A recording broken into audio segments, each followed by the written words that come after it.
CFO Studio is provided by Real Estate Strategies Corporation, advisors to CFOs, management, and boards of directors in the acquisition and disposition of leased and owned real estate. Visit www.realstrat.com.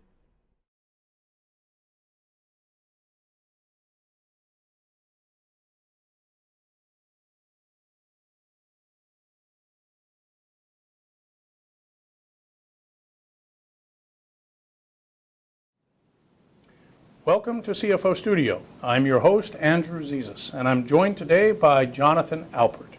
Mr. Alpert is a CFO and business partner with 30 years in finance and consumer products, including wine and spirits, beverages, snacks, and more. Mr. Alpert is also a member of the board of directors of the New Jersey chapter of Financial Executives International. Jonathan, it's wonderful to have you here on CFO Studio. Thank you, Andrew, for having me. Jonathan, we've got an excellent topic to talk about today. The CFO in a private equity world.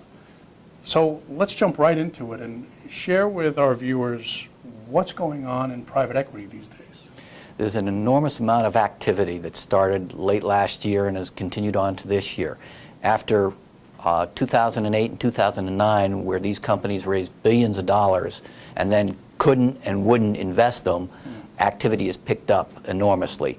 They're buying companies, they're selling companies, they're competing against strategic buyers, and the market has picked up enormously. Now, they're not just buying, but they're active sellers, too, at this point. Absolutely. Excellent, excellent. Now, are there any sectors that are particularly hotter than others?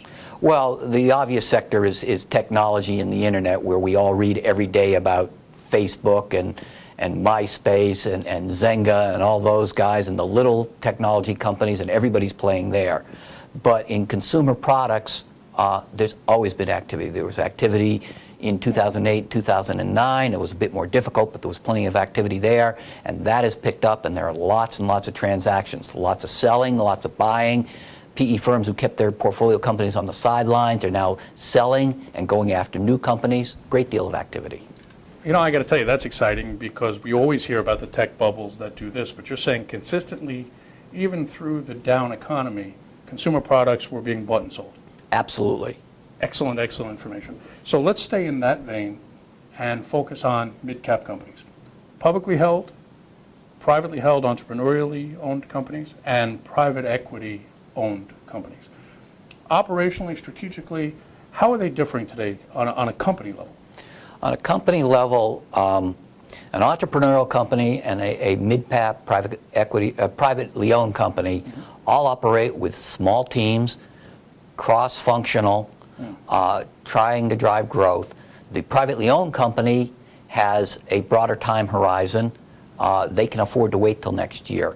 A private equity owned company is on a short leash. They've got a 3 to 5 year time horizon. They've got narrowly focused financial objectives. They've got potential debt. They've got covenants. They've got restrictions. They're racing down the road, but the road's a lot narrower than a private company. Publicly owned company has financial objectives, and it's got the outside world looking at them, and that's a whole unique spotlight, and it takes the focus off of different things, and it keeps the company driving, but it's driving towards the bottom line. But the end of the tunnel or the end of the road, what the final objective is, isn't necessarily as well defined as it might be for a privately equity owned company. Makes perfect sense. So with that now, let's talk about the role of the CFO, because you've got 3 different companies run differently, or company types run differently. I've got to believe the skills required and the expertise and the role of the CFO in each of those verticals is vastly different. Is that true? Absolutely. Let's take public companies. That's not the easiest job, but it's the easiest to describe. Public company finance team has got reporting requirements. They've got SEC requirements. They've got heavy budgeting responsibilities. They've got, accounting functions, and therefore the CFO is much more focused on the financial function and less focused on the whole body, the whole enterprise. In a mid-cap privately owned company or an entrepreneurial company, the CFO has to be a jack of all trades, master of many. Master of many. Master of many. Wow. He's got to draw on his own network to supplement his own team and the company team, because he's operating in a small environment. And it's very, very much a close team environment. The finance guy has got to work with sales and marketing and operations, logistics, human resources. He's working with a team, he's building a team, and he's trying to take the company to the next level. And there's a financial component to all the sales decisions, all the marketing decisions.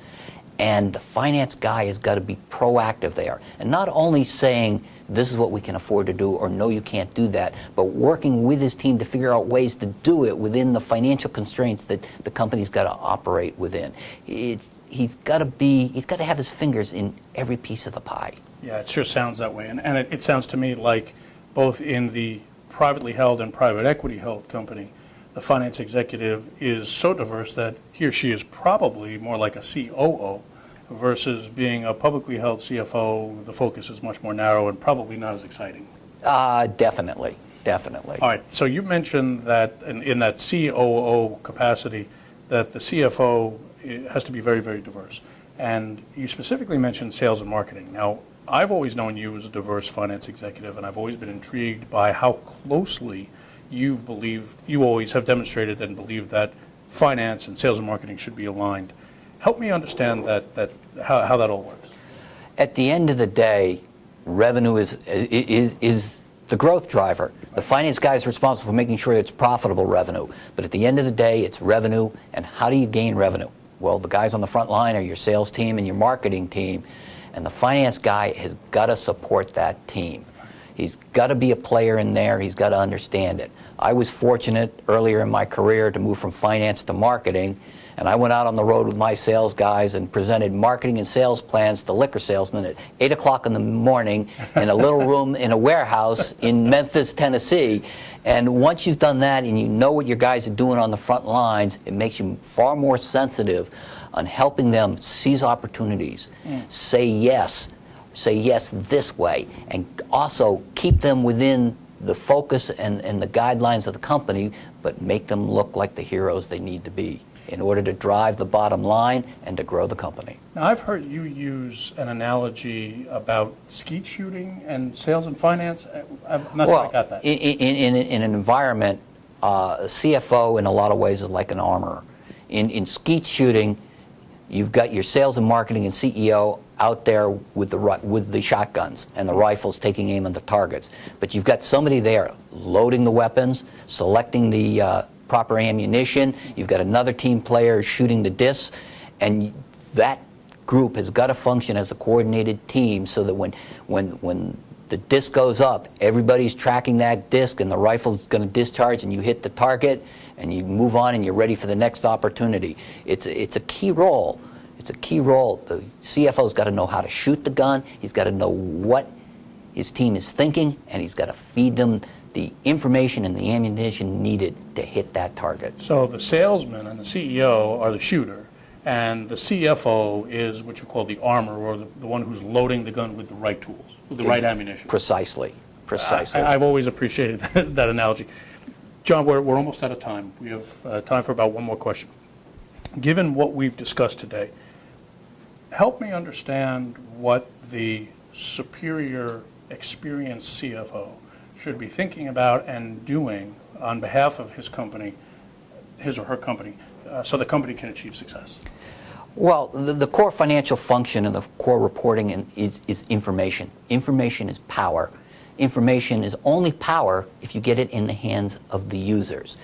If the finance guy is a full member of all the other aspects of the enterprise and is a respected member of that, which means he's earned his way onto those teams, and he's feeding them the information to seize the opportunities. And he's an active participant. And an active participant, and he's helping to drive sales, and he's making sure those sales are profitable, and he's putting the ammunition and he's putting the guns in the hands of the front line, and he's in the trenches with his troops making sure it happens, and he's on the front lines making sure that the information will flow, and he's in between the investors and the operational team, then the CFO is going to be successful, and he's going to be a full member of the team, and he's going to drive the growth and the profitability that the team needs. Wow. Team player. Team player. Words to live by. Exactly. John, this has been wonderful. I thank you very much for your insight and sharing your knowledge and your experience with us. I hope you'll come back and see us again on CFO Studio. Absolutely. This has been a lot of fun. Thank you, Andrew. Thank you so much. This is Andrew Zizas with Jonathan Alpert at CFO Studio saying thank you for watching. We'll see you again. Major funding for CFO Studio is provided by Real Estate Strategies Corporation, advisors to CFOs, management, and boards of directors in the acquisition and disposition of leased and owned real estate. Visit www.realstrat.com.